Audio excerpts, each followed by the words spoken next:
Tengan ustedes muy buenos días. Queremos dar la cordial bienvenida a cada uno de ustedes en esta plataforma digital y a través de nuestras redes sociales, Facebook, Universidad Nacional de Jaén, página oficial. Le queremos dar la cordial bienvenida a este segundo simposio en ciencia de datos organizados por el Instituto de Investigación en Ciencias de Datos de la Universidad Nacional de Jaén. Está con nosotros ya el presidente de la comisión organizadora, el doctor Hugo Miguel, a quien le damos la cordial bienvenida. Además, se encuentra ya con nosotros también el director del Instituto en Ciencias de Datos, el doctor Lenin Quiñones Watangari. También le damos la cordial bienvenida a todo el equipo organizador de este importante evento, al grupo de investigación Mosipria, Grupo de Investigación Ipraquina, COSAPRA, Ciranda, Balmodeni, y este evento científico académico que reúne a expositores importantes que hoy darán gala de en esas ponencias. Recalcarles que luego de cada ponencia, nuestros participantes podrán activar su micrófono y podrán efectuar sus respectivas consultas o interrogantes en torno al tema expuesto. Además, también está habilitado el chat para nosotros tomar en cuenta y efectuar las consultas del caso. Entonces, para iniciar con este importante evento, voy a ceder en el uso de la palabra al doctor Lenin Quiñones Watangari, quien dará las palabras de bienvenida. Buenos días, doctor.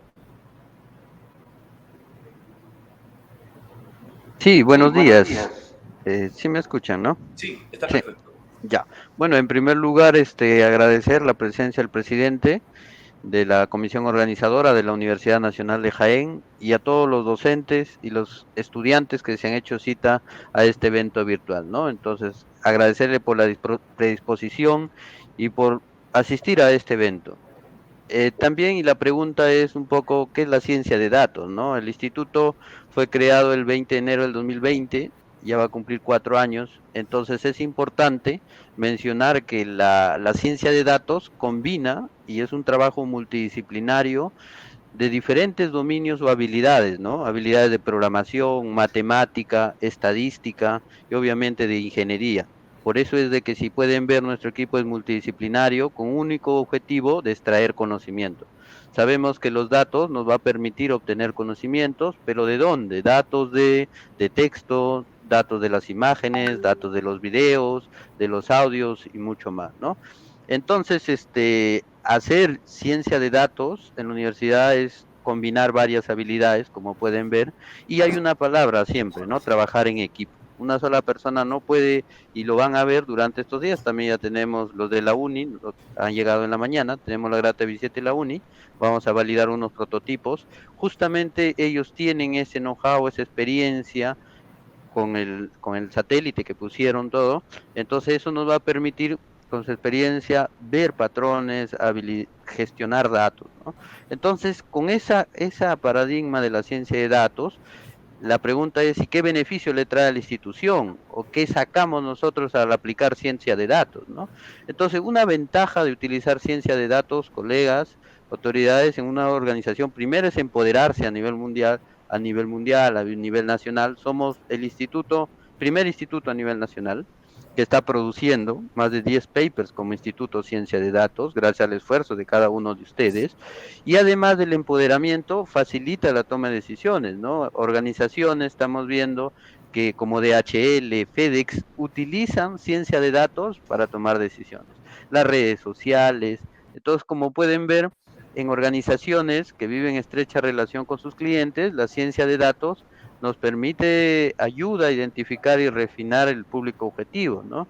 ¿Para qué? Para reclutar, para el procesamiento interno de aplicativos, test de juego, etcétera, ¿no?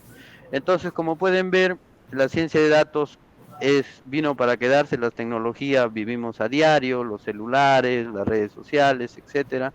Los beneficios como institución y como nosotros como Universidad Nacional de Jaén, como instituto, ya actualmente venimos, y ese es el sentido de este evento, por eso quería dar las palabras ya para el señor presidente, es que sí estamos aplicando proyectos en ciencia de datos, ¿no? Se ha hecho en Roya, que ya se tienen resultados, ahora con el equipo que va a presentar el colega Franklin, es el tema de gases de efecto invernadero, y también la extracción de aceites, ¿no? O sea, cómo se extrae aceites, qué patrones o qué modelos se pueden generar, que el día de mañana van a explicar los colegas de industria alimentarias, qué artículo se va generando en eso y lo más importante, optimizar, ¿no?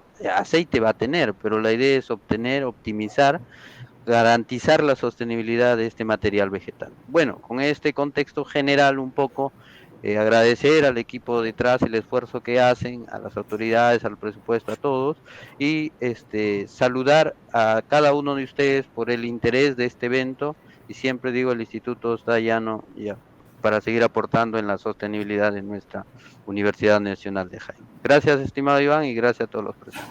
Muchísimas gracias al doctor Lenin Quiñones Guatangari, director del Instituto de Investigación en Ciencias de Datos de la Universidad Nacional de Jaén. Cabe resaltar que el objetivo de este segundo simposio en Ciencias de Datos está referido a difundir resultados de investigación científica basadas en aplicaciones de la ciencia de datos en ingeniería a través del Instituto de Investigación de Ciencias de Datos de la Universidad Nacional de Jaén. Está con nosotros ya el doctor Hugo Miguel, a quien le damos la cordial bienvenida, presidente de la comisión organizadora para la inauguración de este segundo simposio en Ciencias de Datos. Bienvenido, doctor Hugo Miguel. Gracias. En primer lugar, muy complacido por esta invitación y también por el evento científico que se está propiciando. Realmente me siento muy orgulloso de esto y encaminando pues hacia una universidad sustentable. Quiero resaltar la importancia que dijo el doctor Lenin. Este tema de los datos o la ciencia de datos tiene vital importancia histórica. Ya el año 1992 en la cumbre de Río, una cumbre muy famosa que dio un giro total para visualizar la sostenibilidad mundial, se generó un documento muy importante denominado la Agenda 21 Global. La Agenda 21 Global nace para gestionar pues, el desarrollo sustentable en el mundo. Un documento de más de 400 páginas que direcciona al mundo hacia la sostenibilidad y precisamente el capítulo 40 está dedicado exclusivamente al tema de la información. Ya en la Agenda 21, 1992, se hablaba de que cada uno de nosotros somos usuarios y portadores de información. Entonces, eso es clave para que un pueblo, una persona, una institución logre un verdadero desarrollo sustentable. Efectivamente, para la toma de decisiones.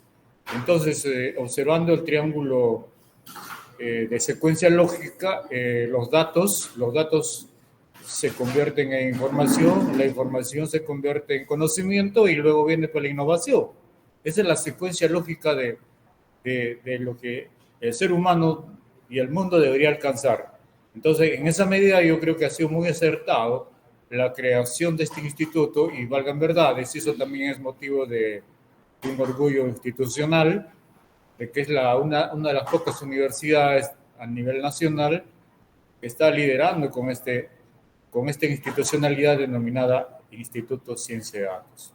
Yo siempre subrayo en todas mis alocuciones a nivel nacional este gran logro de nuestra universidad y qué bueno que este simposio va a permitirnos medir, ¿no?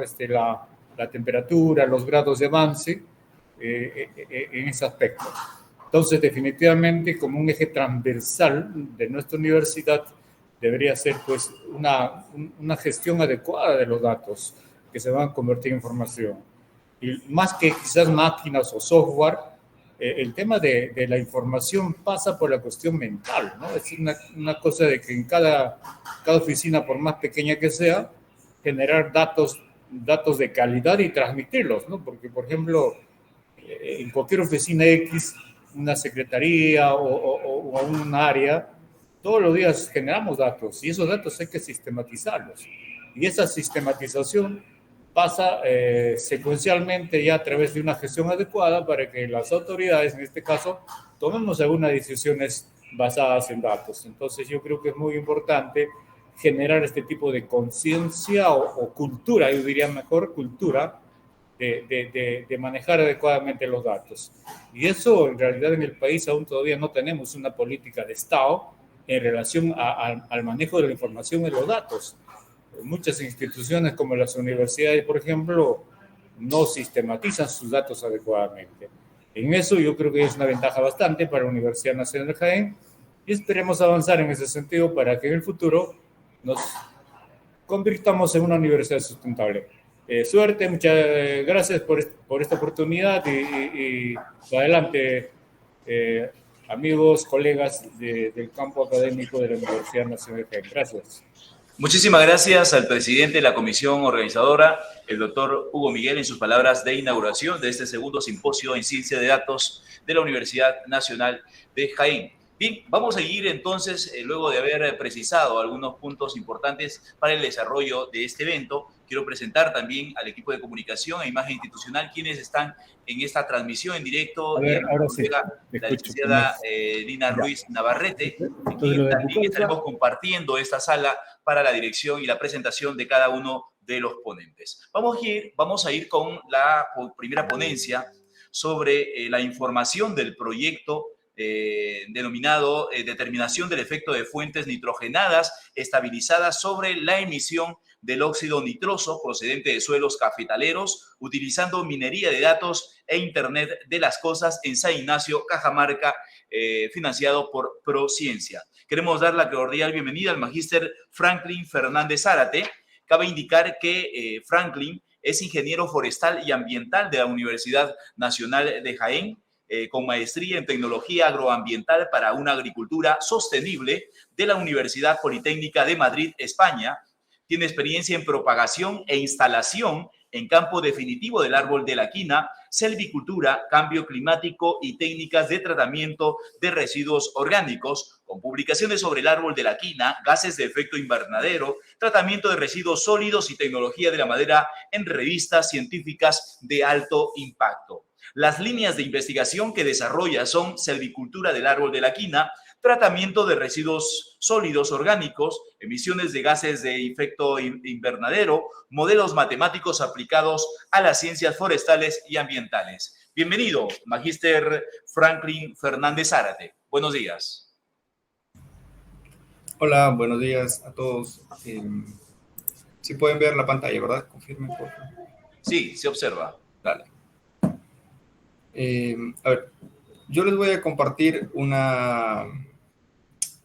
proyecto que se viene trabajando ahí en la Universidad Nacional de Jaén, liderado por el Instituto de Ciencia de Datos, referente a medir gases de efecto invernadero en el café. Como sabemos, Jaén y San Ignacio son dos zonas muy potentes en cuanto a producción de café. Entonces, y también se tiene como que descuidada la parte ambiental, ¿no? Sobre todo considerando que por lo general el productor, a fin de obtener mayor producción, mayor rendimiento y por ende mayor ingresos económicos para su familia, va a costas de pues meterle más fertilizantes químicos al cultivo, ¿no? Un poco así. Entonces, el título de esta propuesta es Determinación del efecto de fuentes nitrogenadas estabilizadas sobre la emisión de un gas de efecto invernadero en concreto, que es el óxido nitroso, ¿okay? Procedente de suelos cafetaleros utilizando minería de datos e IoT, ¿no? Que es más o menos el área de investigación o de trabajo del Instituto de Ciencia de Datos, ¿no? Entonces, por eso se ha dado un poco ese enfoque. Este es un proyecto que se ganó el año pasado en Prociencia, ¿sí? Y pues que ya se viene ejecutando y ya se van teniendo algunos, por llamarlo de forma, pre-resultados, ¿no? Entonces, con todas las peripecias que se ha tenido que pasar, sobre todo en la parte administrativa y gestión, ¿no? Pero aún así, ya se ha puesto en marcha. Un poco lo que vamos a ver es genérica del proyecto, ¿no? Hablar del problema, de la justificación, los objetivos, parte metodológica y algunos resultados que se esperan obtener al concluir este proyecto que tiene pues, 2 años de vigencia, ¿no? Desde noviembre del 2022 hasta noviembre, octubre del 2024, ¿no? Entonces estamos, digamos, a mitad de camino de este proyecto, ¿no? Entonces, un poco el problema, pues consideremos que la agricultura, según Data, es responsable del 84% de las emisiones globales de óxido nitroso. Ojo, pues, de toda la cantidad a nivel mundial de este gas que se genera, pues el 84% está directamente relacionado con la agricultura. ¿Okay? Entonces, consideremos también que el óxido nitroso, a diferencia de otros gases de efecto invernadero, pues es el que más tiempo permanece en la atmósfera, tiene un tiempo de vida promedio de 100 años, ¿no? Y que este gas óxido nitroso tiene un poder de calentamiento global 298 veces más que el CO2, ¿no? En términos sencillos, es como que se emite una molécula de óxido nitroso, es como si se emitiesen 298 moléculas de CO2, ¿no? Entonces, si bien es cierto, todo lo hablamos de que el CO2 se genera, esto, pero este gas es mucho más potente que el CO2, ¿no? Entonces, eso. Hablamos también del inventario nacional de emisiones aquí en Perú, ¿no? Entonces, según este inventario, lo han catalogado como que más del 50% pues, de las emisiones de gases de efecto invernadero corresponden al sector agrícola, ¿no? Entonces, debido principalmente a los fertilizantes que se utilizan, y en concreto un fertilizante, la urea, ¿no? La urea, que es un fertilizante con alto contenido de nitrógeno, 46%, un fertilizante, digamos, económico, ¿no? Entonces, y que pues, fácilmente le puede proveer nitrógeno a las plantas, ¿no? Entonces, un poco por allí es el uso de estos fertilizantes a la agricultura, ¿no? Y para terminar con este tema de la problemática, pues veamos que en Perú, específicamente en San Ignacio, en general en Perú no existen estudios que aborden las emisiones de gases de efecto invernadero en un cultivo de café, ¿no?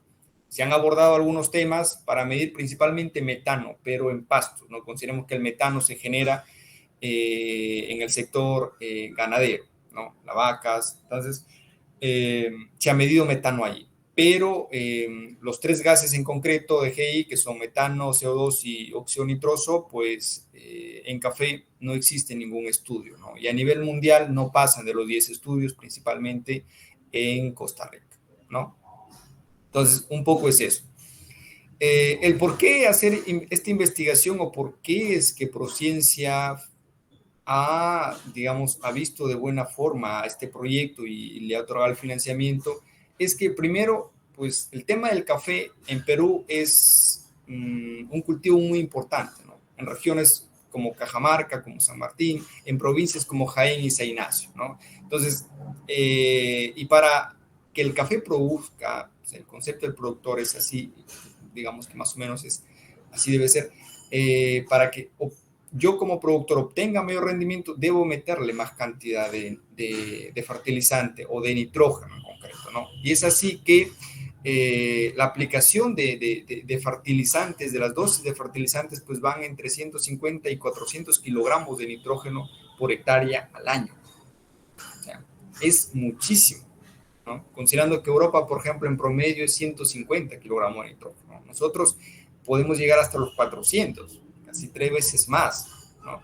Entonces, eso. Y pues dependiendo la densidad de las plantaciones, pues se va a aplicar mucho más cantidad de nitrógeno por hectárea, obviamente, ¿no? Si estamos hablando de densidades promedio, 5.000, pero si empezamos a aplicar estas técnicas de incremento de densidad del café, pues las dosis se van a incrementar, obviamente, ¿no?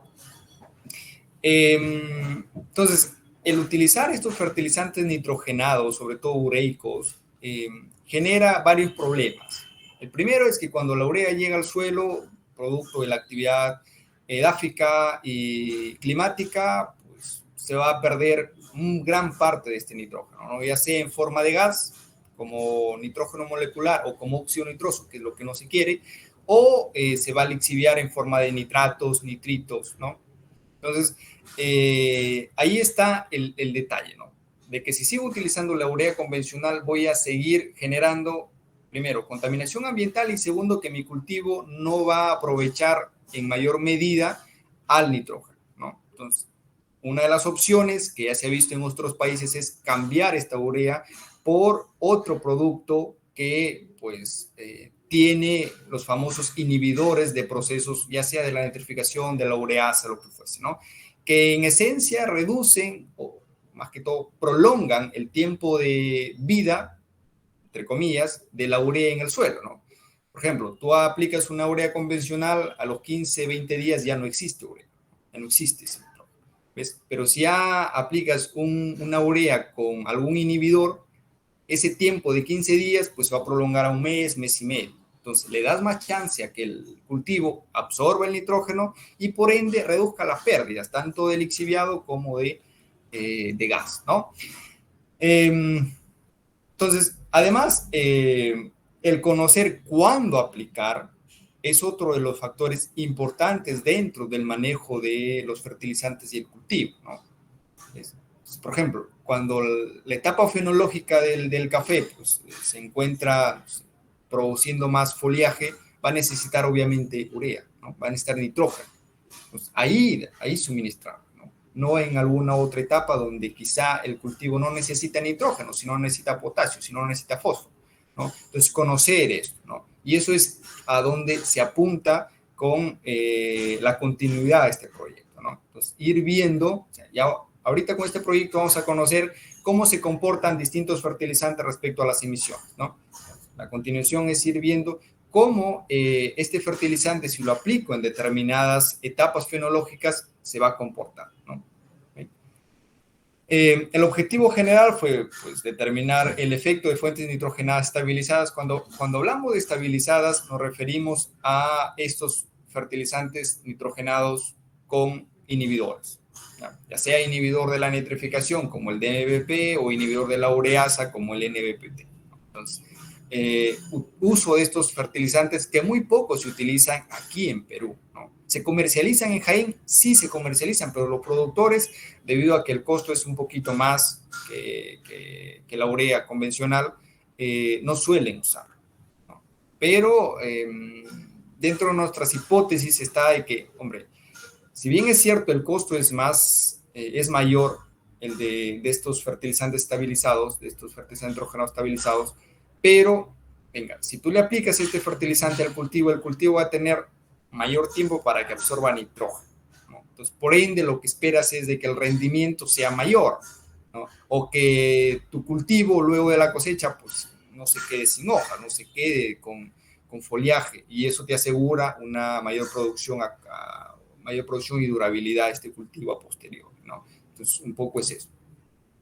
Específicos, hemos planteado 3. Primero, diseñar e implementar el sistema de medición, ¿no? ¿En qué consiste? Básicamente en dos tipos de cámaras, ¿no? Para medir necesitamos unas cámaras, las cámaras convencionales, que son estáticas, y una cámara dinámica que ya la ha construido la Universidad Nacional de Ingeniería, que es uno de nuestros aliados. Y pues con esto pretendemos medir en automático la cantidad de gases que se van generando, ¿no? Utilizando sensores, ¿no? Lo común para medir estos gases es extraer una muestra y llevarlo a un laboratorio, a un cromatógrafo de gases específicamente para gases de efecto invernadero, y que ese tipo de cromatógrafos aquí en Perú no existe, ¿no? Pues, la Universidad de Jaén está en proceso de adquisición de un cromatógrafo de este tipo, y sería como que el único cromatógrafo que mida gases de efecto invernadero, ¿ya? Porque luego preguntan, no, la universidad tiene cromatógrafo, sí, pero que mida CO2, que mida metano, que mida óxido nitroso, eso no hay, o al menos no durante la búsqueda que hemos realizado, que han sido de varios meses, ¿no? Luego, el segundo objetivo, pues, es estimar el flujo del óxido nitroso resultante de las fuentes nitrógenas estabilizadas, ¿no? Básicamente ir viendo cómo es que se comporta las emisiones respecto al tipo de fertilizante que le vamos aplicando, ¿no? Que son 4 tipos de fertilizante, ¿vale? Y al final, pues, validar las condiciones edafoclimáticas, fertilizante, emisiones, mediante algoritmos supervisados y no supervisados de minería de datos, ¿no? Básicamente ir viendo qué tipo de relaciones existen, si es que el pH, la humedad, qué tanto influye sobre las emisiones de estos gases, y como producto final tener una app que pueda ser usada fácilmente por los agricultores, ¿no? Es decir, voy a aplicar bajo estas condiciones de humedad, de suelo, precipitación, lo que fuese, y este tipo de fertilizante y cómo es que se va a comportar respecto a las emisiones, ¿no? O sea, ¿qué espero yo que suceda, ¿no? Es un poco así. Dentro de la metodología, lo que les comentaba, un poco las cámaras estáticas, digamos que no son, pues, algo súper novedoso, súper innovador, ¿no? Entonces, por lo general se utilizan o se construyen a partir de tubos de PVC, ¿no? Considerando ciertas características de diámetro, altura. Aquí hay una parte que no sé si lo notan, pero es una septa donde permite extraer el gas del interior, y esta parte superior pues lo vamos cubriendo cuando muestreamos, ¿no? Entonces, estas son las cámaras estáticas que se utilizan comúnmente en los estudios, ¿no? Y ya nosotros, parte de esto, estamos proponiendo, se ha construido una cámara dinámica que mide en automático y que pues, sin necesidad de recurrir al uso de un cromatógrafo, ¿no? Entonces, es lo que vamos a validar en estos días. ¿Qué tan precisos, qué tan sensibles son los sensores que se están utilizando para medir este tipo de gases, ¿no? O sea, quizá al final nos dan datos que no corresponden a las condiciones, se tendría que calibrar, validar y ver, ¿no? Cuáles son las condiciones, ¿no? Y bueno, esto es un poco lo que les decía, estamos utilizando diferentes sensores, tanto para temperatura, humedad, óxido nitroso, CO2, metano, en una cámara dinámica.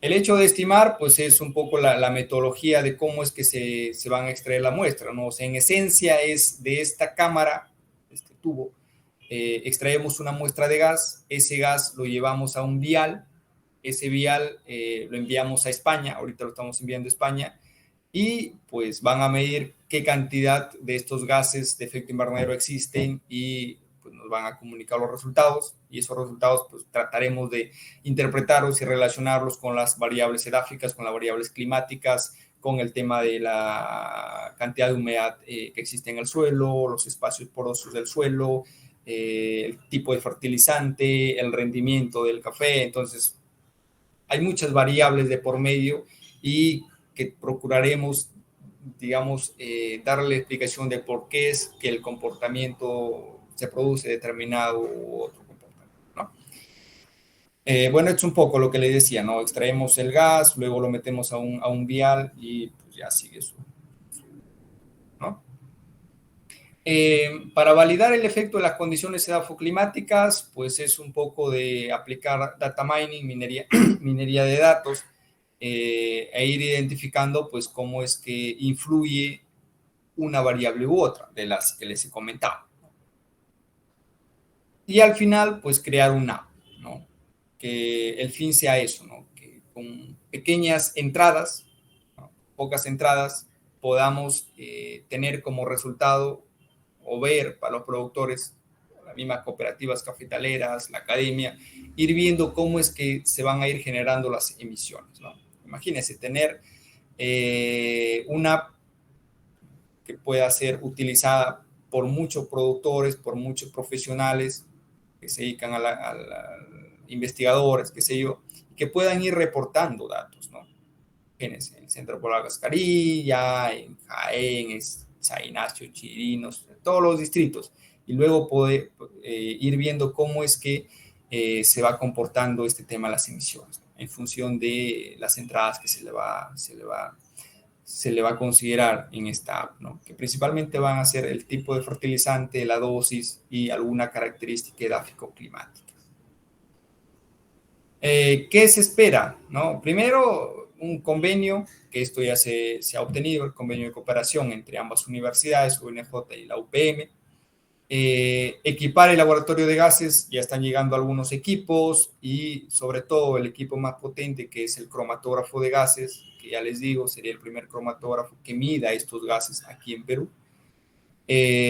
Postular a un fondo concursable, esperamos postular este año a los fondos concursables de Prociencia, con una continuación de este proyecto, ¿no? Desarrollar cámaras dinámicas, pues que ya se han construido, están para validar, que la vamos a validar, entiendo yo, jueves o viernes esta semana. El sistema de medición como que ya está diseñado, ¿no? O sea, las cámaras estáticas están establecidas, las cámaras dinámicas están para probar. Una vez que se prueben, se validen, pues ya tendríamos todo el sistema pues en funcionamiento, ¿no? Operativo. Desarrollar un modelo matemático pues que un poco permita estimar las emisiones de NO2 de suelos cafetaleros en función de algunas variables, y esto va a entrar un poco el tema del data mining. Implementar pues una app, ¿no? Que es como que el resultado final tangible que pueda llegar pues, no solo a nosotros, ¿no? Como parte del proyecto o a la persona que nos está echando ahora, sino a todos los productores, ¿no? Y ahí los aliados fuertes van a ser las cooperativas cafetaleras, ¿no? Que tienen contacto directo, ¿no? Cooperativas cafetaleras digo porque el estudio está centrado en café, ¿no? Quizá luego, pues ya con los equipos que se va a tener en la universidad, podamos extrapolarlo a cacao o algún otro cultivo que se produce aquí en la zona, ¿no? Eso es todo. Muchas gracias. Bien, muchísimas gracias al magíster Franklin Fernández Zárate por esta interesante exposición. Les invitamos a los que están en la sala a ayudarnos a reaccionar ahí con un fuerte icono de aplauso. Ustedes lo pueden hacer, la Oficina de Comunicación ya lo está haciendo y muchas felicitaciones. Y estamos en este medio interactivo justamente de la parte tecnológica que nos permiten reaccionar y hacer sentir nuestras emociones, y felicitación a los que exponen sus experiencias en el ámbito científico académico. Muchísimas gracias. Ahora sí, vamos a ir a la secuencia de preguntas por parte del público asistente. Recuerde que está habilitado nuestro chat tanto aquí en esta sala como en las redes sociales. Pueden hacernos llegar, hay un equipo de la Oficina de Comunicación que está al tanto de estas preguntas para nosotros dar lectura a través del chat. Bien, habían manos levantadas por aquí. Vamos a ver si podemos visualizarlo y así darles el pase para las preguntas que corresponden. Hay preguntas por parte de los asistentes. Nos pasan la voz, por favor, para así nosotros darles el pase correspondiente.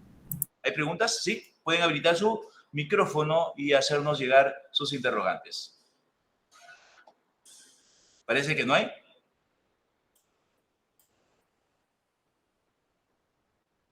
Muy bien. Preguntas por parte, si es que hay de repente participación en el chat. Bien, no hay. Un fuerte aplauso entonces virtual para Franklin Fernández Zárate. Muchísimas gracias por esa interesante ponencia. Él lleva la marca de la UNJ, un gran profesional que siempre está dando interesantes datos con respecto a diversas investigaciones que viene realizando. Ahora sí voy a dejar a mi compañera Lina Ruiz Navarrete, quien es integrante también de la Oficina de Comunicación, para la continuación de este segundo simposio en Ciencia de Datos. Buenos días, Lina. Sí, ¿qué tal? Bueno, buenos días. ¿Me pueden escuchar sin ningún problema? Sí. Ok, listo, perfecto. Bueno, nuevamente darles la cordial bienvenida. Vamos a iniciar con la programación de esta mañana. Ya hemos escuchado al magíster Fernández. Él ha disertado en esta primera ponencia y ahora en esta segunda tenemos al magíster Rubén Eusebio Acosta Jacinto, cuya ponencia se titula Sensores, App y Plataforma Web. Determinación del efecto de fuentes nitrogenadas, estabilizadas sobre la emisión de óxido nitroso procedente de suelos cafetaleros utilizando minería de datos IoT en San Ignacio, Cajamarca. Es del grupo Prociencia y ya se encuentra con nosotros. Antes de poder iniciar, quiero compartirles un poquito acerca de él. Él es ingeniero investigador en telecomunicaciones, ingeniero electrónico de la Universidad Tecnológica del Perú y magíster de la Universidad Estatal del Sur-Oeste de Rusia. Con mención en técnica y tecnología en el diseño de dispositivos electrónicos. Actualmente realiza docencia en la Universidad Peruana de Ciencias Aplicadas y trabaja en la coordinación 3 de la línea de investigación Sistemas Embebidos y Comunicaciones para Internet de las Cosas, con especialidad en redes sensores de la Dirección de Investigación y Desarrollo Tecnológico de la Universidad Nacional de Ingeniería. Realiza proyectos de investigación, innovación y desarrollo basado en microelectrónica y sistemas embebidos para sensores aplicados a la biodiversidad. Ya se encuentra con nosotros el doctor, el magíster Rubén Eusebio Acosta Jacinto.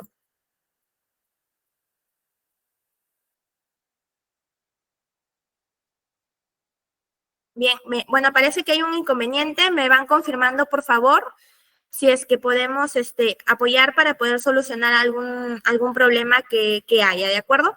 Permítanos unos minutitos, por favor, para realizar algunas coordinaciones.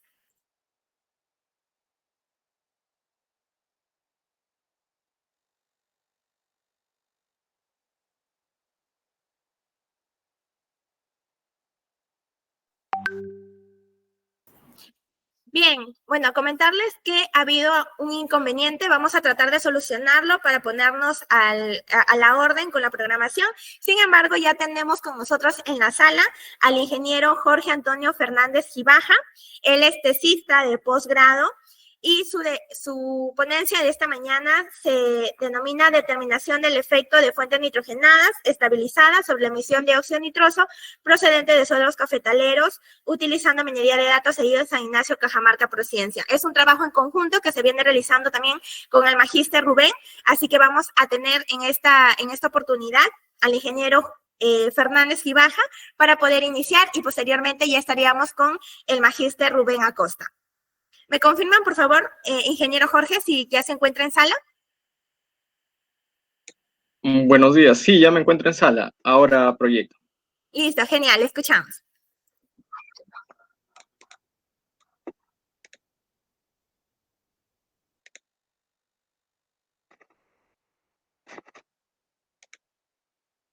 Por favor, me confirman si se puede visualizar. Sí, Sí. correcto, visualizamos y se escucha. Hola. Sí, correcto, se puede visualizar y se escucha sin ningún problema. Ya, ok.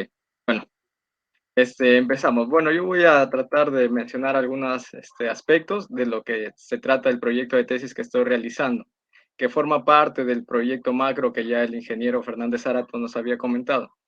Bueno, el título del proyecto es Emisiones de óxido nitroso resultantes de fuentes nitrogenadas estabilizadas aplicadas a suelos cafetaleros de San Ignacio, Cajamarca. Nosotros, en sí, en este proyecto se trata de medir las emisiones. Se va a utilizar distintos tratamientos y vamos a medir cada uno de ellos, ¿no? Bueno, vamos a tratar lo que es la situación problemática, el problema, la justificación, objetivo general, objetivos específicos, la metodología y también algunos resultados preliminares que se han ido obteniendo. Bueno, en la margen derecha podemos observar las cámaras dinámicas instaladas ya al costado de las plantas de café. Y bueno, la situación problemática es que la primera causa y principal causa de aumento de emisiones de óxido nitroso a la atmósfera es la aplicación de los fertilizantes nitrogenados. La característica que tiene el óxido nitroso es que puede persistir por más de 100 años. Ese es un dato importante y aparte que es cerca de 310 veces mayor el nivel de calentamiento, el potencial de calentamiento de este gas HEI. En ese sentido, como nosotros conocemos, ¿no? La necesidad del agricultor es incrementar la productividad y para incrementar también sus fuentes económicas, ¿no? Sus fuentes de ingresos. Y bueno, en este sentido se utilizan los fertilizantes nitrogenados estabilizados para poder ganar mayor productividad. Sin embargo, hay que tener en cuenta también que hay ciertas condiciones ambientales en las que se tiene que fertilizar para que haya una buena disponibilidad de nutrientes y flujo de emisión y menores flujos de emisión. Bueno, este proyecto se ha realizado porque en el Perú, uno de los principales productores de café no cuenta con datos actualizados o estudios científicos sobre las emisiones de gases GI en el cultivo. Si bien existen alternativas como fertilizantes nitrogenados estabilizados que mitigan las cantidades de óxido nitroso, no está bien claro la relación que tienen el flujo de estas emisiones y las condiciones edáficas de estos suelos. En ese sentido, se ha planteado el problema del proyecto de investigación, que es cuál es la influencia de las fuentes nitrogenadas estabilizadas y las condiciones edáficas en las emisiones de óxido nitroso en suelos cafetaleros de San Ignacio, Cajamarca. ¿Por qué se hace esta investigación?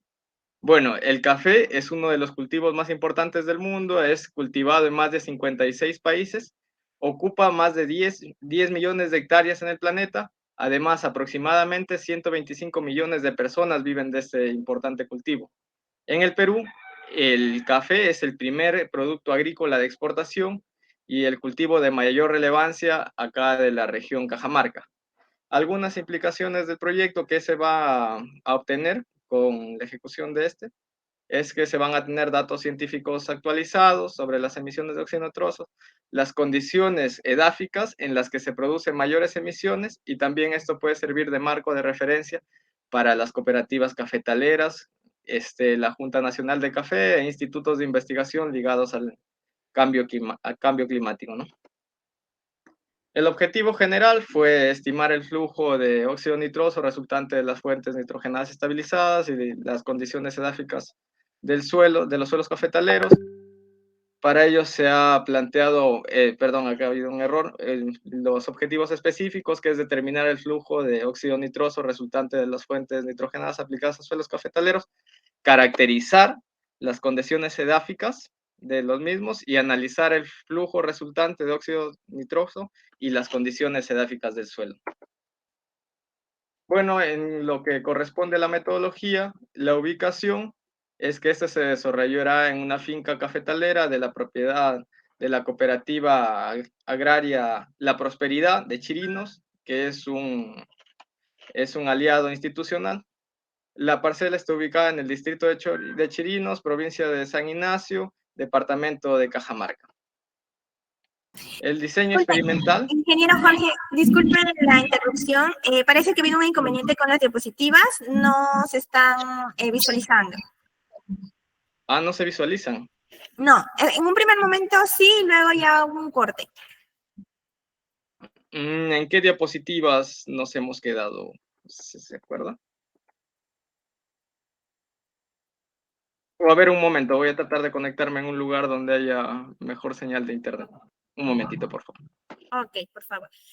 Bueno, mientras solucionamos este impasse técnico, ya está en el chat el link de registro de asistencia de este primer día. Pueden ingresar y hacer su registro respectivo. También hacerles recordar que al culminar cada una de las ponencias, vamos a tener una ronda de preguntas en las cuales ustedes pueden levantar la manito con el icono o también dejarnos sus consultas a través del chat. Asimismo, las personas que están también siguiendo nuestra transmisión en vivo pueden hacer sus consultas a través de los comentarios y nosotros vamos a estar leyendo atentamente cada una de sus consultas. ¿De acuerdo? Bueno, vamos a esperar un momentito para que puedan solucionar este impasse en cuanto a la proyección de las diapositivas.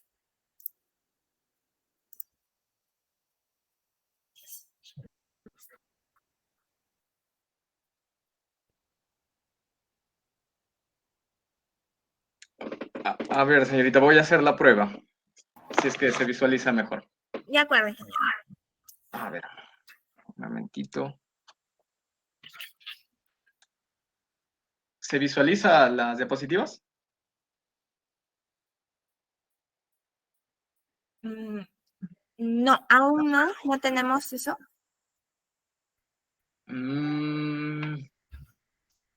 A ver, porque estoy acá en un lugar donde sí hay buen internet. A ver, disculpe.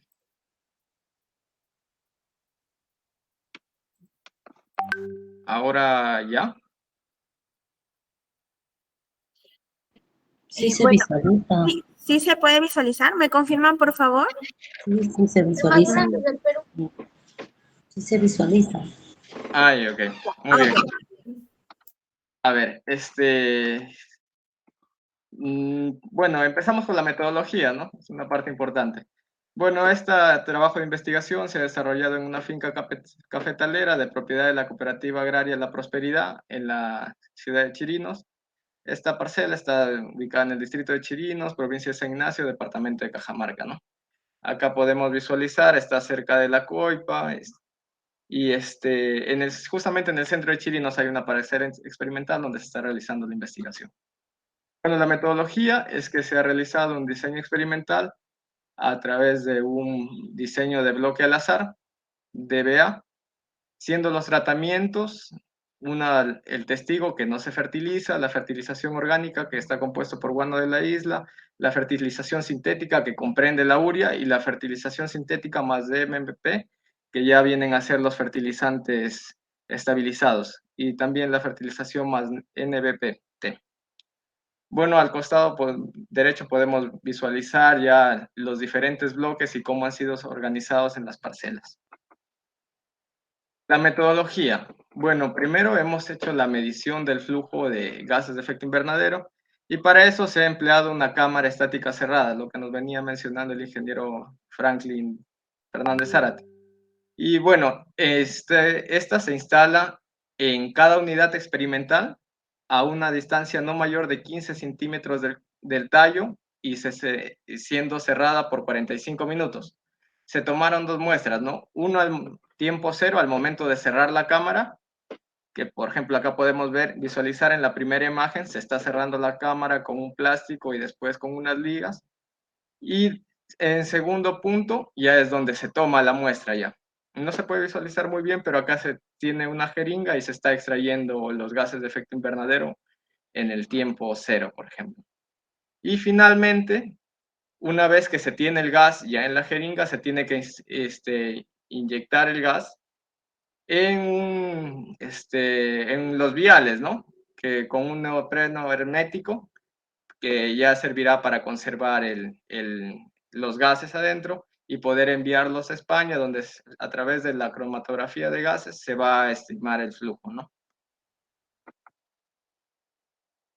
La primera parte es la medición de los gases de efecto invernadero, ¿no? La segunda es ya de la determinación de las condiciones edáficas del suelo, cómo se encuentra este suelo, ¿no?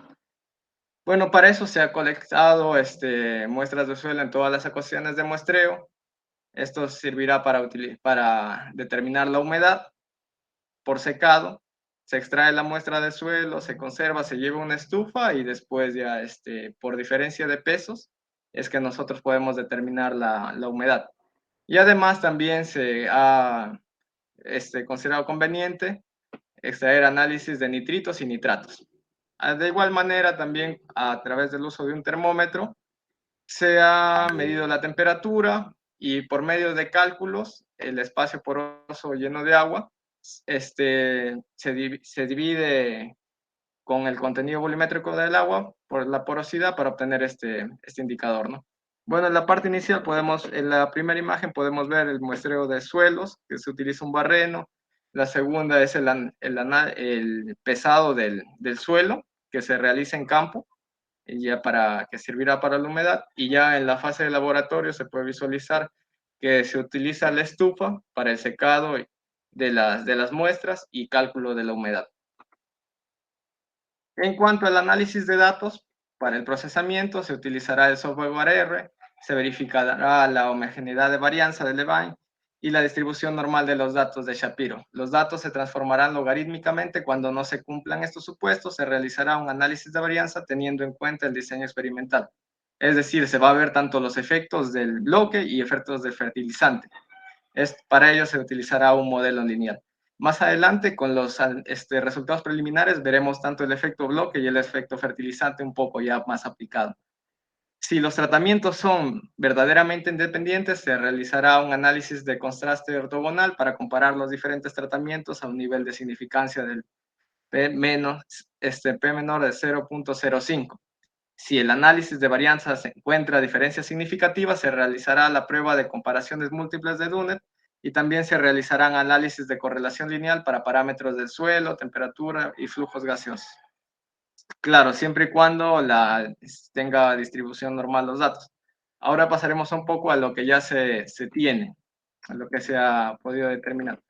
Como resultados preliminares, pues, hemos hecho un análisis descriptivo de la temperatura, por ejemplo, por bloque. Acá podemos ver los 3 bloques en box plot que son los diagramas de cajas, y podemos darnos cuenta que en temperatura, el bloque 3 es el que tiene mayores valores, ¿no? A comparación del bloque 1 y bloque 2. Eso tendrá sus implicancias ya en la emisión de gases de efecto invernadero. Lo que sí nos falta es el tema de los resultados de las emisiones. Eso ya se ha enviado a España, ahorita está en un proceso de análisis, y una vez que lleguen los datos, ya nosotros podemos correlacionar si ha habido más emisiones, cuando ha habido más temperatura, cuando ha habido menos temperatura, y también de igual manera podemos ver el tema con la humedad. Por ejemplo, acá tenemos todavía temperatura, cómo es que están distribuidos los datos bajo los diferentes tratamientos, ¿no? Podemos ver que, por ejemplo, el tratamiento 3 es el que ha tenido una temperatura promedio mayor, y bueno, así va variando. Así como temperatura hemos revisado, también estamos revisando lo que es la humedad relativa del suelo, ¿no? Y podemos acá darnos cuenta que el tratamiento 2 es donde ha habido mayor cantidad de humedad. Lo interesante también será ver cómo es que la humedad se relaciona con la cantidad de gases de efecto invernadero que producen, ¿no? Los diferentes fertilizantes. Igualmente, por tratamiento se ha visto conveniente visualizar la humedad relativa, y podemos ver que, por ejemplo, en el tratamiento 4 es donde mayor humedad se ha registrado en la mayoría de los casos. También tenemos una gráfica del comportamiento de la temperatura dependiendo del bloque, ¿no? Por ejemplo, en el bloque 1 se puede visualizar cuál es la tendencia, ¿no? Que va decreciendo, y es en general en todos los tratamientos. En el bloque 2 hay un cambio, el comportamiento es distinto en los diferentes tratamientos. Por ejemplo, el tratamiento T32 es el que tiene mayores valores de temperatura a lo largo del tiempo, ¿no? En el bloque 3 el comportamiento también es similar, pero a comparación del bloque 2 tiene un promedio de temperatura mayor. O sea, por ejemplo, en el bloque 2 está descendiendo un poco la temperatura, se mantiene entre los 20 grados centígrados, pero en el bloque 3 supera ya. Y en la mayoría de los muestreos, los 13 muestreos que se ha realizado, se nota esa diferencia. De igual manera, el comportamiento de la humedad en el bloque 1 parte de un comportamiento continuo, ¿no? Pero por ejemplo, en el muestreo 10 hay un incremento de la humedad. También en el bloque 2 podemos ver que hay un tratamiento en el que se percibe que hay mayor humedad en la mayoría de los casos, ¿no? Y es el T42, el tratamiento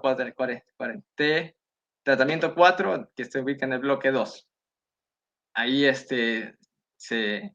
podríamos visualizar con los análisis que vengan de España, que cómo es que la humedad se relaciona con la cantidad de emisiones, ¿no? Y de igual manera, tenemos la humedad en el bloque 3, que es menor que en el bloque 1 y en el bloque 2. Sin embargo, en el muestreo 9 es donde ha habido mayor cantidad de humedad, en la mayoría de los casos. Bueno, eso sería mi participación, estimados compañeros. Muchas gracias.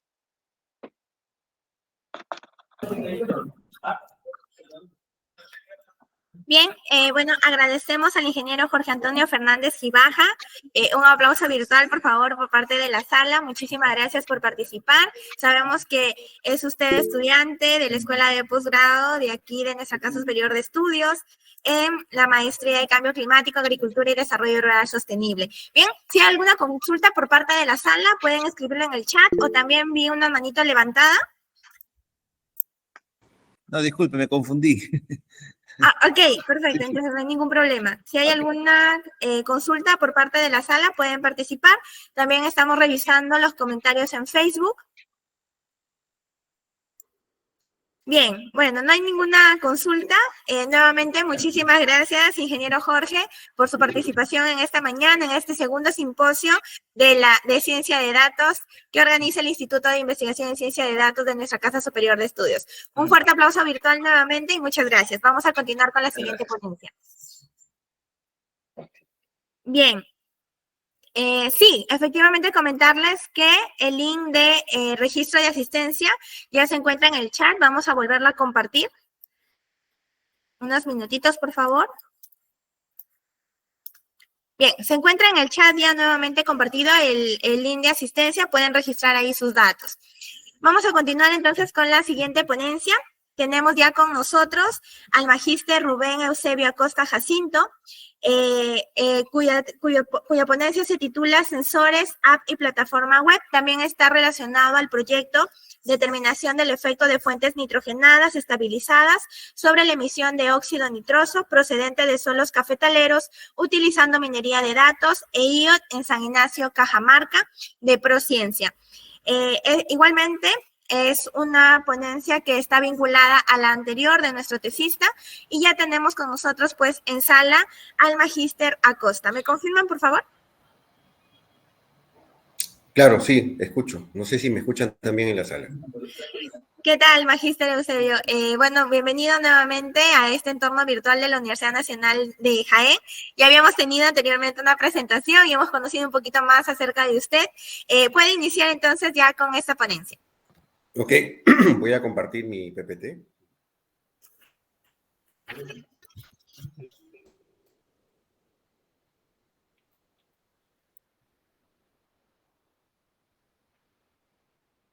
¿Se logra ver? ¿Me escuchan? ¿Se logra ver la PPT? Sí, le escuchamos, pero no puedo yo visualizar las diapositivas. No sé si es algún inconveniente por parte de mi internet o si los asistentes pueden visualizar normal. Por favor, ¿me confirma? ¿Ahora sí? Bien, ok, está cargando. Vamos a...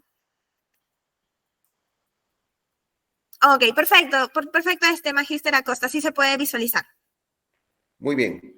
Buenos días, señores organizadores del evento y al público en general.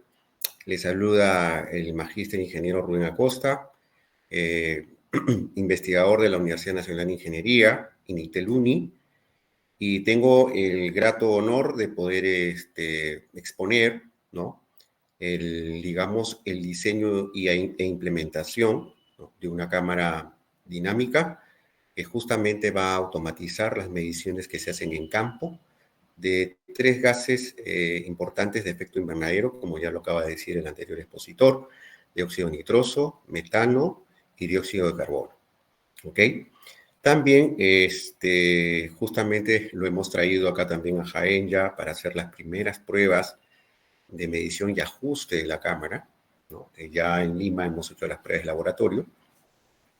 Y en el contexto del proyecto, ¿no?, determinación del efecto de fuentes nitrogenadas estabilizadas sobre la emisión de óxido nitroso procedente de suelos cafetaleros utilizando minería de datos e Internet, las cosas en San Ignacio, Cajamarca.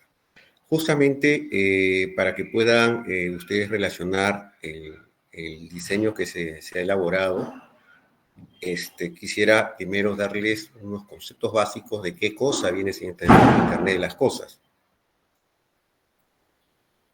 Bien, para ello vamos a usar un temario de 2 puntos, ¿no? Conceptos básicos de Internet de las cosas y el diseño de la estructura de una cámara dinámica cerrada. Quien cumple la misma función que la cámara estática cerrada que fue expuesta anteriormente, ¿no? Usando una jeringa se absorbe el gas y obviamente se lleva un cromatógrafo para hacer ese análisis de datos para ver los niveles de concentración que existe de cada gas, ¿no? De acá va a ser de forma automática, de 2 maneras. Se le puede, digamos, programar los tiempos de medida, ¿no?, para que apertura y cierre e inicie las lecturas de la concentración de gases a través de sensores, ¿no? Y luego esa lectura va a ser procesada e enviada a una plataforma web para luego también ser analizada ahí y presentada en gráficos. Hacer una estadística empleando algoritmos de inteligencia artificial o machine learning. Bien. Empezamos primero con los conceptos básicos de Internet de las Cosas. Bueno, el Internet de las Cosas es un sistema de objetos físicos con identificadores únicos. Es decir, cada objeto tiene una identificación individual y único, ¿no? Y estos a su vez tienen un procesador que hace que a través de un modulador pueda enviar esos datos hacia el Internet, hacia una plataforma web con un servidor de datos. Y esto es a través de sensores, ¿no?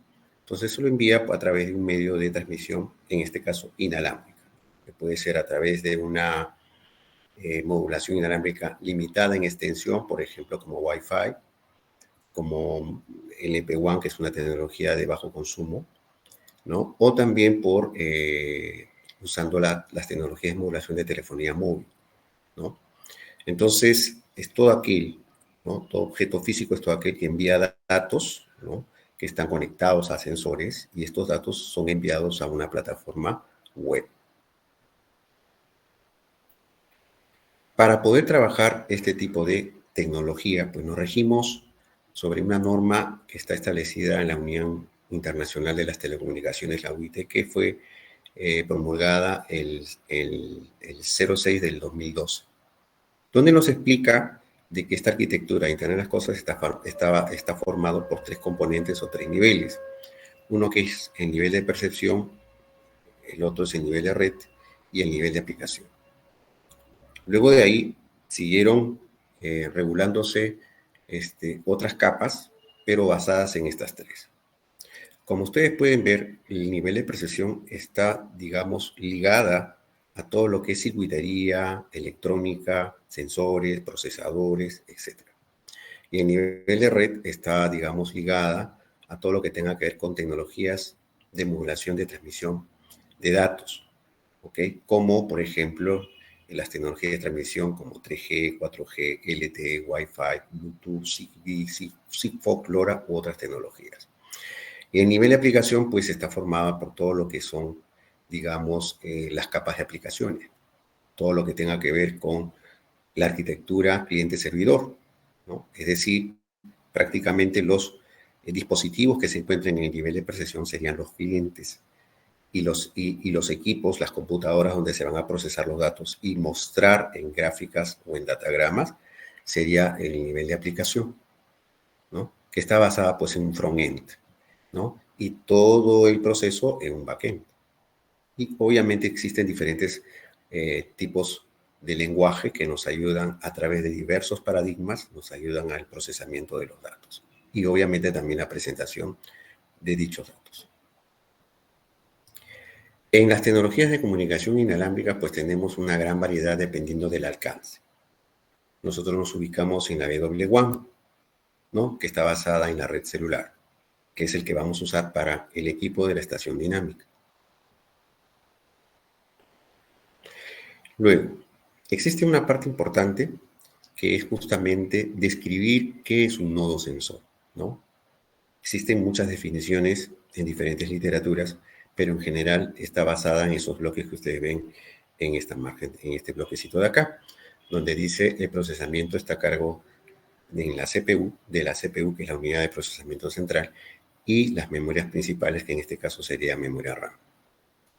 Luego hay otro modulito que es de wireless, ¿no? El modulador de transmisión inalámbrica, justamente que es la que utiliza el modulador de telefonía móvil.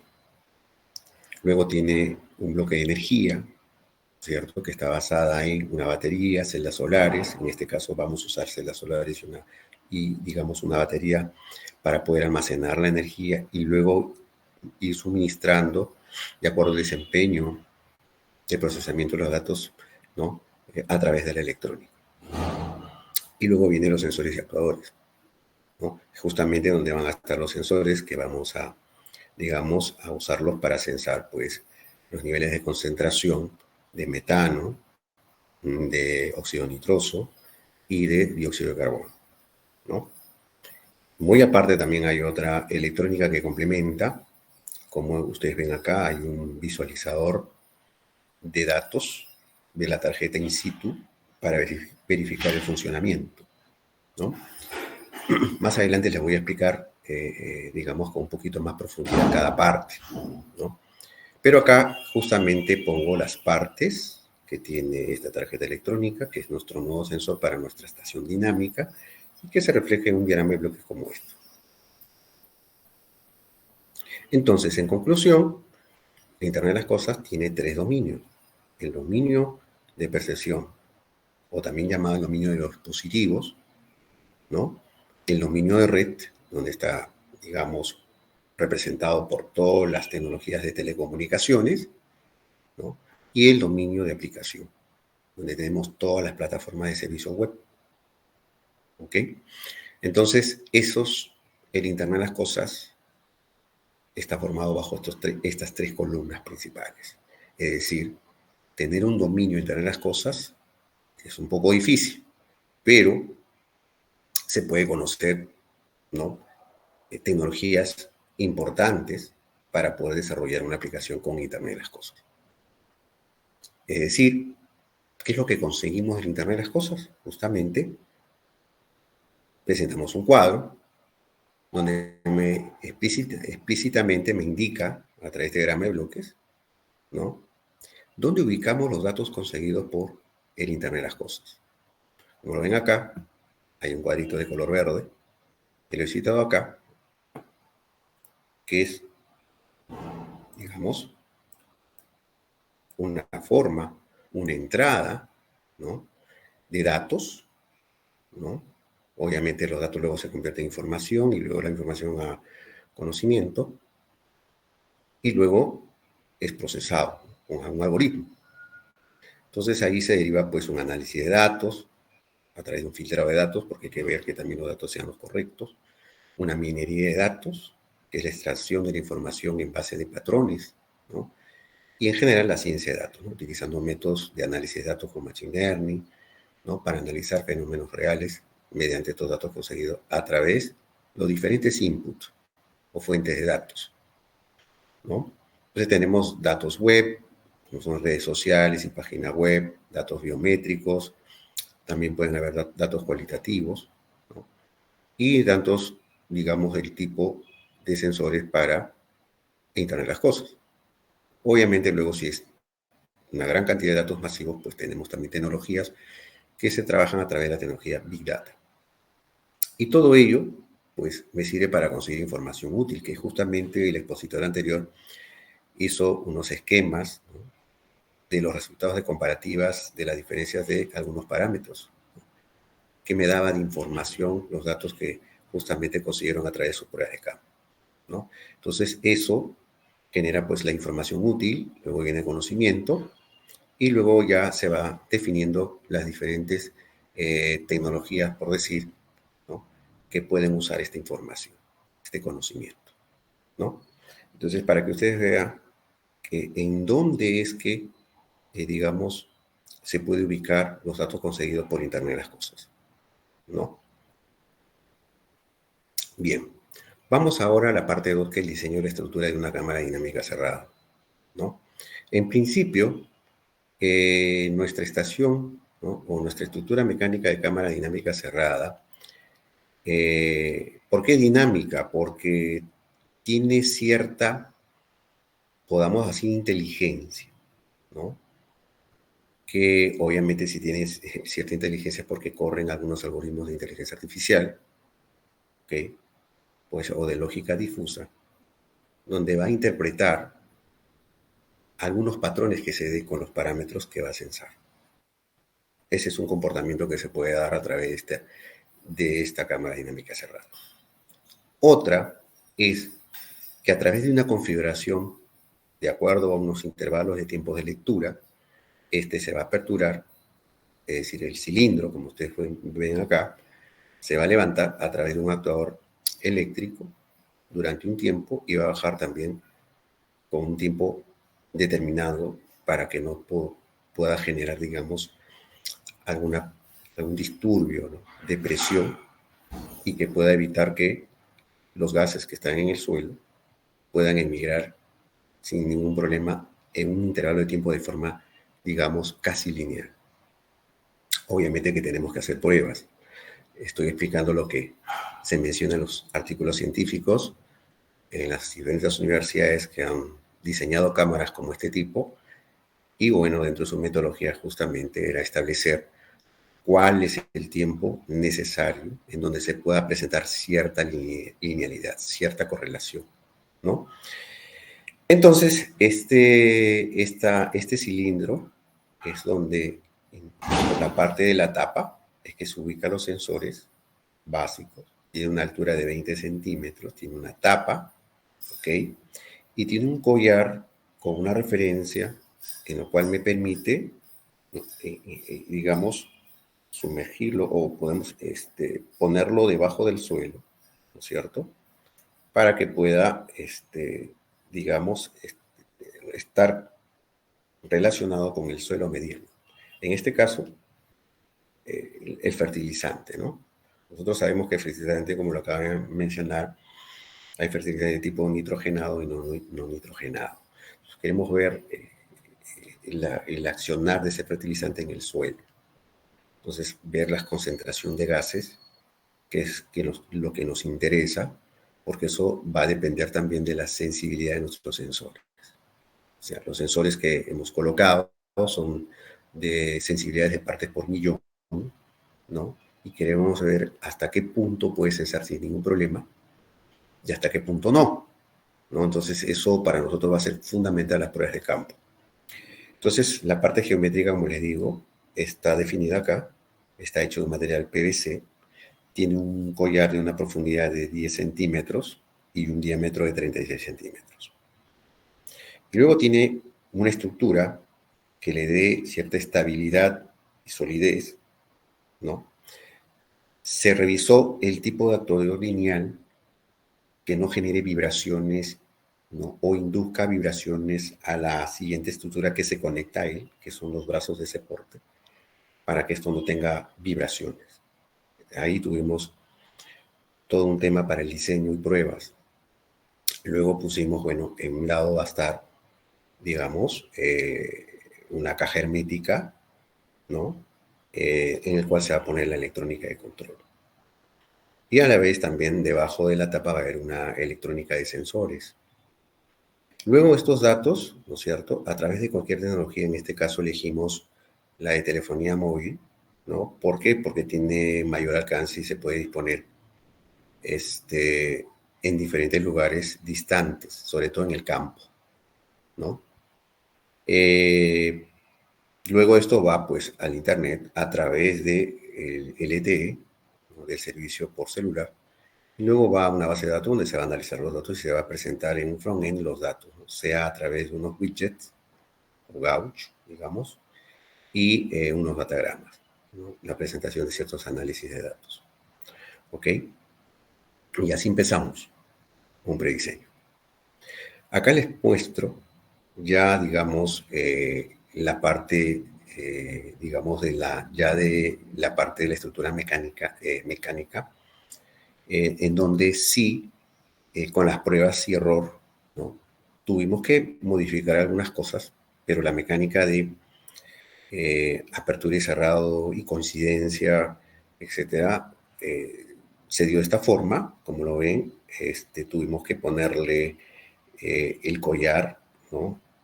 Para que, digamos, no tenga vibraciones y esté, digamos, sólido, se incluya debajo de la tierra del suelo medio, y luego viene el cilindro que se va a tapar de manera lenta, ¿no? De manera entre una velocidad muy baja para no generar alguna perturbación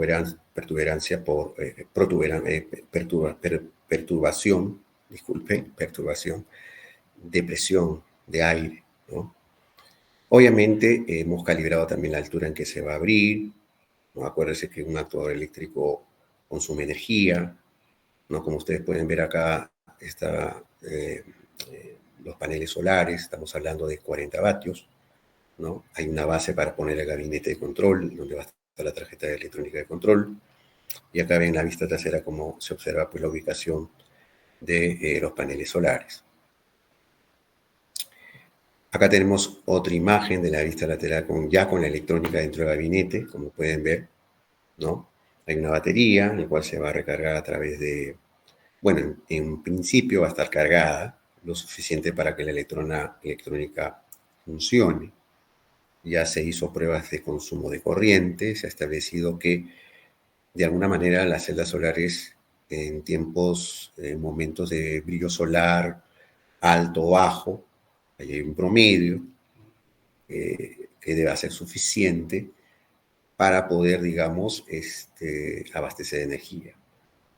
Ahora, el movimiento eléctrico del actuador también ha sido, digamos, probado en laboratorio para ver, eso va a depender mucho también de la aplicación, de la programación, ¿no? Porque va a haber un nivel de programación mínimo y uno máximo. Por ejemplo, si uno desea tomar 4 muestras al día, en cierto nivel puede ser de noche, puede ser de día, ¿no? O dependiendo de la cantidad de veces que uno quiere de forma automática muestrear, ¿no? O sea, es decir, tomar muestras, ¿no?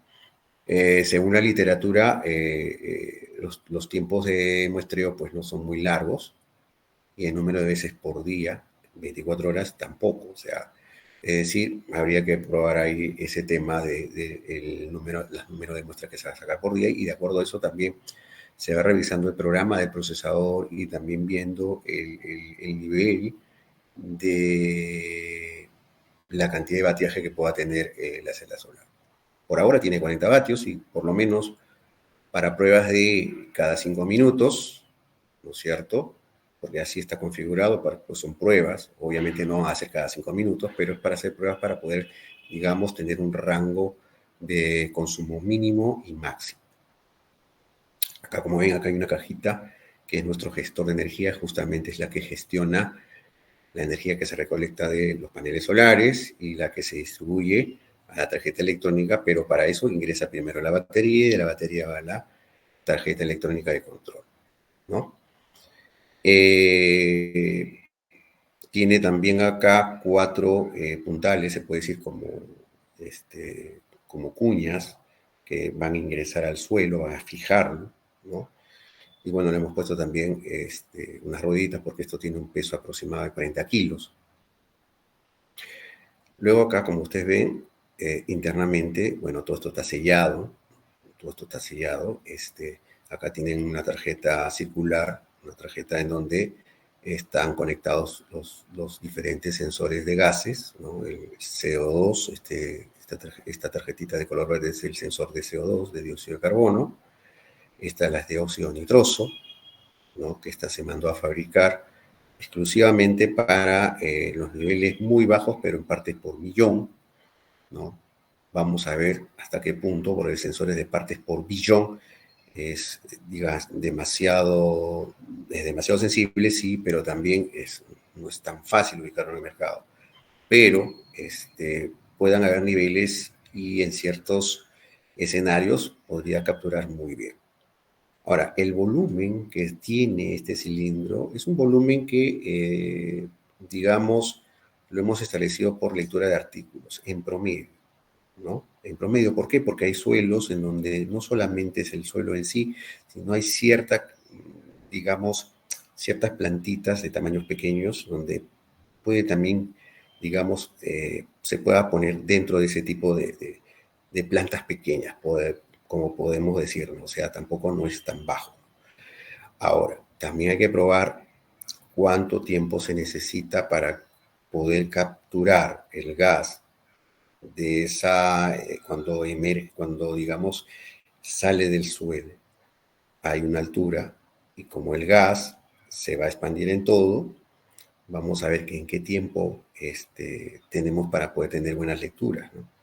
Y ver de qué manera también a través de la presentación, a través de regresiones, podemos establecer de qué manera puede ser en los tiempos en que puede generarse la linealidad y no linealidad, ¿no? O sea, es decir, eso hay hay que establecerlo a través de las pruebas. Acá, por ejemplo, vamos a ver un segundo.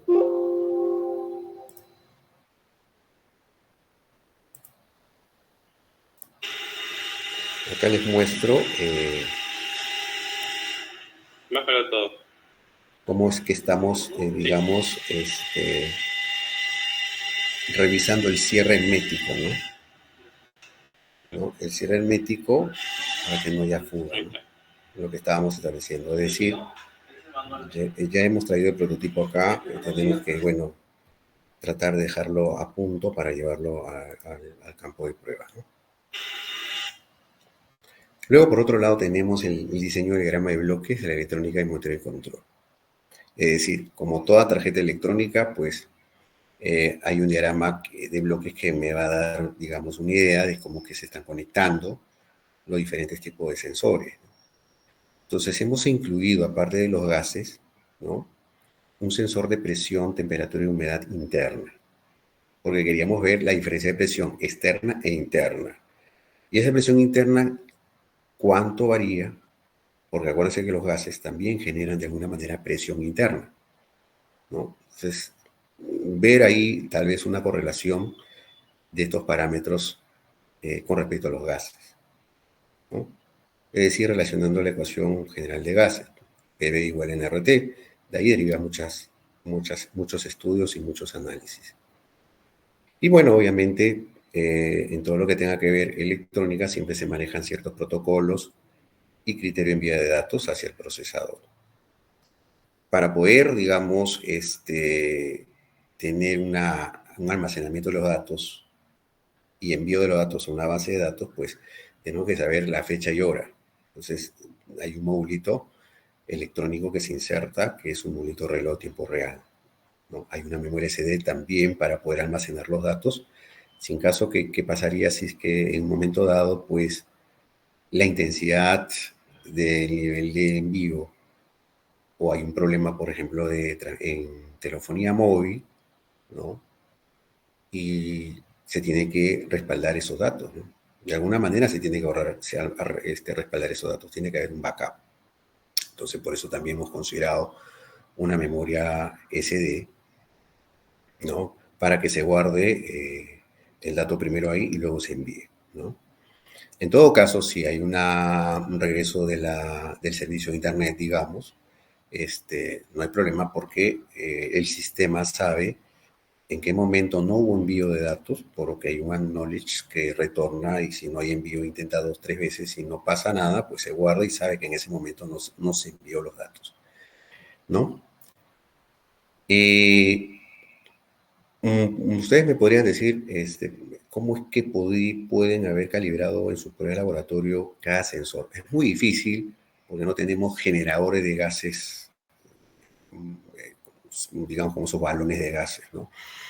Pero lo que hicimos fue, como ustedes ven acá, en ciertos recipientes, colocar pues tierra tratada, fertilizante tratado, y lo que hacíamos era agregar un poco de urea, ¿no?, esas bolitas blancas, para poder generar más emisión de nitrógeno, y lo colocábamos en sitios donde haya mayor calor para ver si es que hacía los cambios correspondientes, por lo menos para ver que los sensores se muevan, ¿no? O sea, es decir, porque no tenemos las fuentes allá en Lima, como acá, por ejemplo, para poder tener una correcta lectura, ¿no?, o correcto trabajo del rango, mejor dicho, un correcto rango de trabajo de cada sensor, por más que esté en la hoja de datos, pero habría que ver, ¿no? Habría que ver porque eso es muy dependiente del fertilizante en sí, ¿no?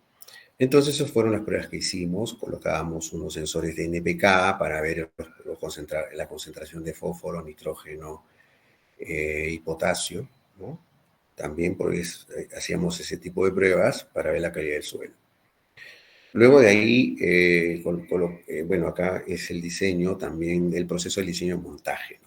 Bueno, les pongo ahí para que ustedes tengan una idea que primero se hace, hay un software que nos sirve para hacer las tarjetas y me da un acabado como el que está acá en el lado izquierdo, y luego se fabrica ya en fibra de vidrio, que es un material resistente a altas temperaturas o cambios bruscos de temperatura, monocara, Y luego acá tenemos ya la tarjeta montada. Como ustedes pueden ver, están los 3 sensores, más un sensor BM680 que es BM680 que me puede medir la temperatura, humedad y presión interna en el cilindro. Luego acá tenemos las tarjetas, la tarjeta electrónica de control de la cámara cerrada, ¿no? Donde ustedes ven también sigue el mismo procedimiento. Y acá tienen una imagen donde hay una comunicación, ¿no?, de la tarjeta de control con la tarjeta de sensores, ¿no? Acá está su batería, su gestor de voltaje o de energía, y acá están las borneras de comunicación con los sensores. Por otro lado tenemos el diseño de software, es decir, qué modelo o qué arquitectura utilizamos para hacer tanto el backend como el frontend, o sea, en el modelo arquitectura cliente y servidor, ¿no?, para el desarrollo web, que es la capa de aplicación, ¿no?, que es la parte 3, el componente 3 de la Internet de las Cosas. Entonces acá comenzamos a hacer un diseño, ¿no?, cuáles son las posibles entradas y salidas y condiciones, y por otro lado tenemos pues el diagrama de bloques y funciones muy general, porque eso es muy amplio, ¿no?, del modelo MVC, que es el modelo vista y controlador, ¿no? Entonces acá me ve que el usuario navegador, ¿no?, hace una petición a través de una URL al controlador. El controlador es como el procesador de texto o hipertexto, vamos a decir así. Vamos a ponerlo de esa manera. Y luego de ahí el controlador solicita al modelo, ¿no?, los datos que el modelo va a trabajar, ¿no? O sea, es decir, ya hay una arquitectura en modelo. Que eso lo hemos trabajado en un framework de Django con Python, ¿no? Y el modelo devuelve los datos. Luego de ahí, ¿no?, el controlador selecciona una vista, ¿no? Estamos hablando de vistas que vienen a ser varias vistas de la aplicación web, ¿no? Devuelve la vista seleccionada al controlador y luego el controlador devuelve una vista, una página, por ejemplo, ¿no? .html, .pi, ¿no?, etcétera. Bueno, ese es el modelo que usamos para poder trabajar la parte de software. Y como ven acá, ya tenemos listo el software básico para justamente capturar, mostrarlos en unos widgets de formato Gauch, ¿no?, todos los valores que son capturados por los sensores que están dentro del cilindro. Y además también podemos hacer un cierto tipo de análisis de regresión lineal, ¿no?, correlacionando estos valores, ¿ok? Pero eso va a depender mucho, como le digo, del modelo, ¿no? Y el modelo obviamente va a estar diseñado de tal manera que al que investiga, como el ingeniero que ha expuesto anteriormente, ¿no?, pueda obtener los datos que quisiera tener después del análisis que corresponde, ¿no? O sea, es decir, esto va un poco más específico a la aplicación, ¿no? O sea, qué es lo que se quiera conseguir, ¿no? Entonces ahí se va a mover la parte de cómo conseguir los datos. Bueno, a partir de una base de datos, ¿no? Una base de datos que está formado por varias tablas, ¿no? Bueno, eso sería todo. Muchas gracias por la invitación.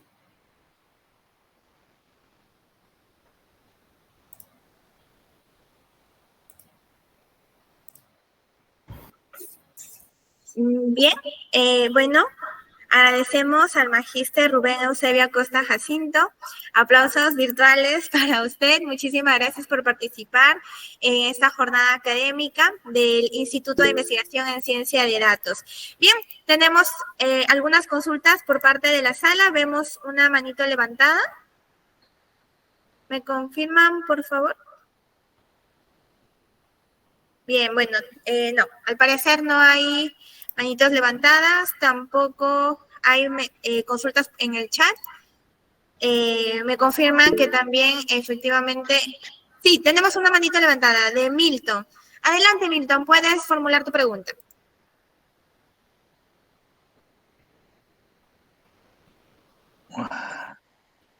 Buenos días con todos.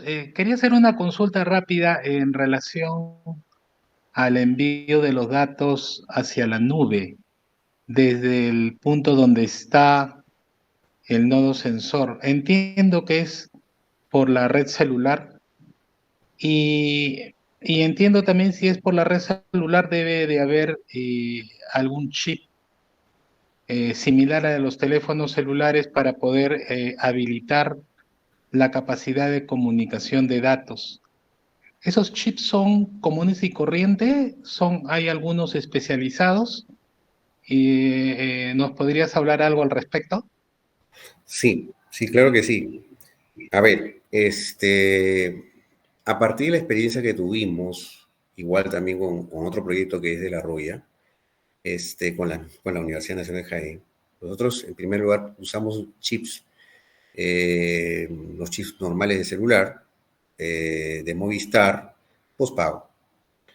Pero vimos que tal vez no era necesario utilizar tanto la parte de comunicaciones como la parte de datos. Entonces, y además el costo es muy elevado, ¿no? Y buscamos opciones, ¿no? Sobre todo de datos.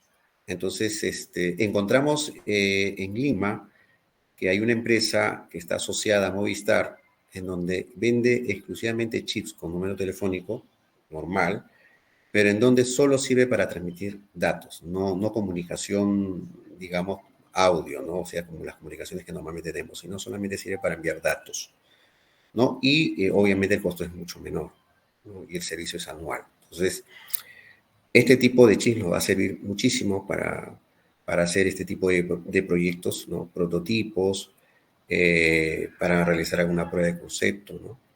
Y sí, este sistema tiene ese tipo de chip solo de datos, ¿no? Obviamente tiene un número telefónico de celular como un normal, como cualquier otro número, pero solo sirve para envío de datos, no para hacer llamadas ni recibir llamadas. Uh-huh. Sí.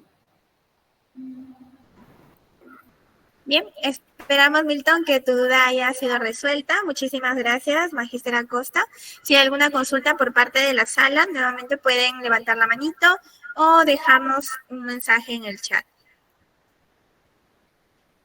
Bien, bueno, al parecer no hay ninguna otra consulta por parte de la sala, en la transmisión en vivo tampoco. Nos queda más que agradecerle a cada uno de los ponentes, al magíster Franklin Fernández, al magíster Rubén Acosta y al ingeniero Jorge Fernández por participar en esta primera sesión, ¿no?, de la jornada académica del segundo simposio de ciencia de datos. Decirles que en horas de la tarde, a las 3, comenzamos con la segunda parte de este primer día, en la cual vamos a tener a 2 ponentes, la magíster Candy Ocaña y a la ingeniera Rosa Alexandra, con la ponencia de evaluación de la severidad y distribución espacial de la roya del café, utilizando RPAS y técnicas de aprendizaje automático en las provincias de San Ignacio. Con este tema nos quedamos para la tarde, les esperamos. Igualmente les hacemos recordar que el link de asistencia está en el chat para que puedan registrar sus datos. Nuevamente, muchísimas gracias a cada uno de los ponentes, a las personas que se han conectado a través de la transmisión y las personas que están en esta sala virtual por su participación. En horas de la tarde nos volvemos a encontrar. Que tengan una excelente mañana.